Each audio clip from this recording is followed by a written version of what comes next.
하는 것이다 라고 보는 게 이제 신교육 사회학적인 입장이면서 교육과정 사회학의 입장이라고 보시면 되고요.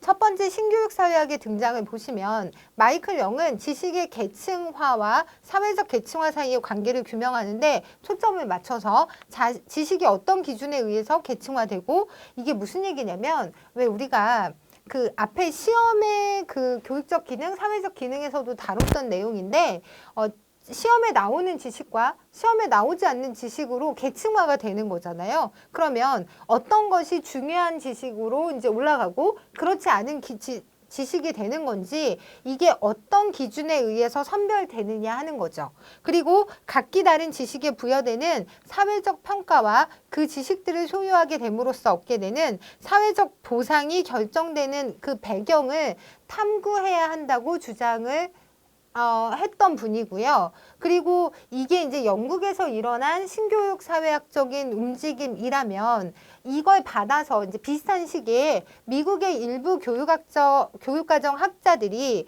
뭐 이글스턴, 애플, 애니온 등인데, 이런 분들이 교육과정을 새롭게 조망하기 시작하였는데, 이들은 문화와 지식, 교육과정에 관한 정치학적 논의를 교육사회학의 중심에 이제 끌어들이게 되거든요. 그래서 미국의 이와 같은 연구 동향을 교육과정 사회학 또는 비판적 교육과정 이론이라고 부릅니다. 그래서 여러분들이 교육과정 사회학 그리고 비판적 교육과정 이론이라고 하는 것이 미국에서 이제 나타난 움직임이고, 영국에서 신교육 사회학적인 입장하고 같은 거다라고 생각하시는 게 여기선 좀 중요할 것 같아요. 그래서 앞으로 신교육 사회학이라고 이제 보시면, 아, 이거 교육과정 사회학이구나, 비판적 교육과정 이론이구나 라고 연결해서 보시면 문제 풀기도 되게 수월할 수 있거든요. 그래서 다음 내용 보시면, 이게 2021년도 국가직 문제였는데 신교육 사회학에 대한 설명으로 옳지 않은 것은 이라는 문제를 보시면, 여러분들이 아, 이거 교육과정 사회학, 비판적 교육과정 이론에 대한 문제였지 라고 정리를 하시고 내용을 좀 볼 건데, 학교 교육과정 또는 교육 내용에 주목하는 거 맞죠? 교육과정 사회학이라고 했으니까 연결 지어서 생각하시면 되고요.